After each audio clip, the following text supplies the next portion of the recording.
السلام علیکم ورحمۃ اللہ وبرکاتہ۔ آج ہم اس کا ترجمہ کریں گے، تو شروع کرتے ہیں بلا کسی تاخیر کے۔ رجل جارہ اجنبی، ایک شخص تھا جس کا پڑوسی ایک اجنبی تھا۔ یہ دھیان رکھیں کہ عربی میں اجنبی کہتے ہیں اجنبی غیر ملکی شخص کو جو کہ باہر سے آیا ہو، یعنی فارنر، ٹھیک ہے، ولایتی بھی جس کو بولتے ہیں۔ ترجمہ دیکھیے، ایک شخص تھا جس کا پڑوسی غیر ملکی تھا۔ اجنبی کا مطلب کیا ہے؟ غیر ملکی۔ شافہ الصبح، یہ دھیان رکھیے کہ یہ جو میں ترجمہ کر رہا ہوں نا، یہ عامی زبان ہے، یا یوں کہہ لیجئے کہ اس میں عامی زبان کی آمیزش ہے، تو گرامر پہ اتنا دھیان نہ دیجیے گا، کیونکہ بہت زیادہ مسٹیکس ملیں گے اگر گرامر کے اعتبار سے دیکھیں گے۔ جیسا وہ لوگ بولتے ہیں اپنی روزمرہ کی بول چال میں، وہ عربی اس میں استعمال ہوئی ہے۔ شافہ الصبح، تو شافہ یشوفو وہ رآ یرا کے معنی میں لیتے ہیں، جس کا معنی آتا ہے دیکھنا۔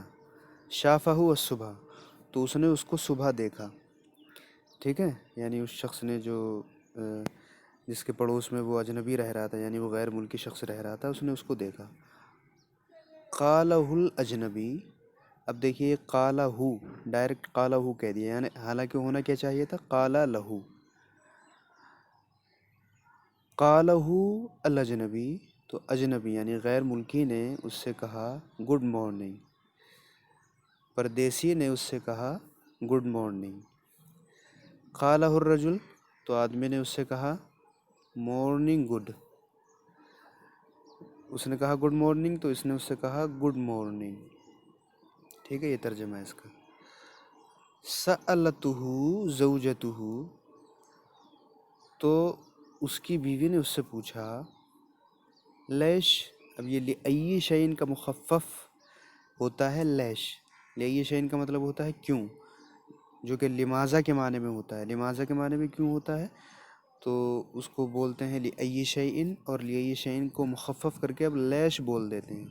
لیش قلتہ نفس الجملہ بالمقلوب، لیش لأئی شیئن قلتہ، کیوں تم نے اس سے کہا، قلتہ لہو ہوتا لیکن مخفف ہو کر کے وہ لام بھی انہوں نے حذف کر دیا، قلتہ ہو گیا۔ تم نے اس سے کیوں کہا، نفس الجملہ، وہی جملہ، بالمقلوب، پلٹ کر کے۔ اس کی بیوی نے اس سے پوچھا آپ نے وہی جملہ اس سے آگے پیچھے کر کے کیوں کہہ دیا، یعنی جملہ سیم ہے لیکن اس نے گڈ مارننگ کہا تھا تو آپ نے مارننگ گڈ کہہ دیا، ایسا کیوں کہا۔ قالہا، اب یہ قالہ لہا تھا تو قالہا ہو گیا مخفف ہو کر کے۔ قالہا، اس نے اس سے کہا بتظلینا طول عمرک غبیۃً، بتظلینا، ظلہ یظلو کو معنی آتا ہے رہنا، ٹھیک ہے، بتظلینا، اب یہ مؤنث حاضر کا صیغہ ہے، تو رہے گی۔ اب تظلینا یا تظلینا ہوتا ہے لیکن اس سے پہلے یہ با لگا دیتے ہیں وہاں پر عامی زبان میں، تو یہ با جو لگا ہوا ہے نا، تظلینا سے پہلے، یہ وہی با ہے جو وہ لگا دیتے ہیں ایسے ہی، اس کا کوئی مطلب نہیں ہوتا ہے۔ تظلینا طول عمرک، طول عمرک، پوری عمر، تم اپنی پوری عمر بتظلینا رہو گی، غبیۃً، بے وقوف، تم اپنی پوری عمر، اس نے اس سے کہا، اس نے اس سے کہا تم ساری عمر بے وقوف رہو گی۔ قالی السلام علیکم، تو ابھی اس کو سمجھا رہے ہیں کہ اس نے مجھ سے کہا تھا السلام علیکم، یعنی جو اس نے کہا گڈ مارننگ تو اس کا مطلب تھا السلام علیکم، اس نے مجھے السلام علیکم کہا تھا۔ قلت لہو، تو میں نے اس سے کہہ دیا علیکم السلام، یعنی اس نے مجھ سے کہا گڈ مارننگ مطلب السلام علیکم، تو میں نے اس سے کہا مارننگ گڈ یعنی وعلیکم السلام، میں نے علیکم کو پہلے کر دیا، مارننگ کو میں نے پہلے کر دیا تو علیکم السلام ہو گیا، تو میں نے اس کو وعلیکم السلام کہہ دیا۔ ایک اور دیکھتے ہیں، النامس، نامس کا معنی آتا ہے مچھر۔ النامس اذا کمل یشرب من دمک، اب دیکھیے یہ گرامر پہ دھیان نہ دیجیے گا زیادہ، نہیں تو پھر اس اعتبار سے جملہ غلط لگے گا آپ کو۔ النامس اذا کمل یشرب من دمک، اس طریقے سے پڑھیں گے تو یہ ہو جائے گا گرامر کے اعتبار سے۔ النامس مچھر، اذا کمل جب وہ پورا کر لیتا ہے، یشرب پینا، من دمک تمہارے خون میں سے، یعنی جب تمہارا خون پینا وہ پورا کر لیتا ہے۔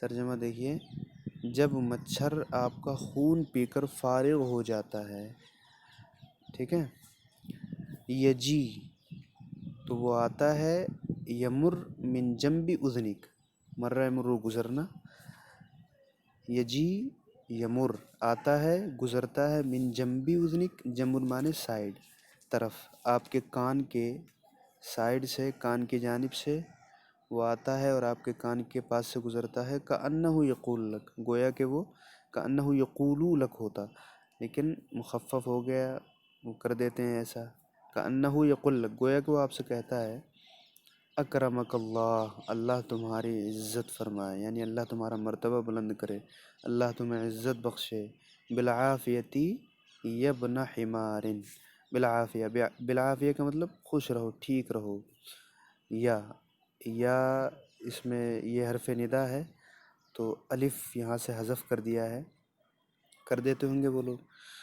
اس کا قاعدہ کیا ایگزیکٹلی میں نے تو ابھی تک پڑھا نہیں ہے کوئی ایسا قاعدہ کہ یا میں حرف ندا میں سے الف کو حذف کر کے صرف یا پڑھا جائے، لیکن بولنے کے لیے ایسا ہوتا ہے، یبنا حمارن، کیونکہ جب بولتے ہیں تو الف نہیں پڑھا جاتا ہے نا، تو اسی لیے انہوں نے لکھا بھی نہیں ہے۔ یا اے ابن حمار، ابن کہتے ہیں اس کو بیٹے کو، حمار کہتے ہیں گدھے کو، تو اس کا کہنے کا مطلب یہ ہے کہ وہ کہتا ہے ہمیشہ ٹھیک رہو گدھے کے بچے۔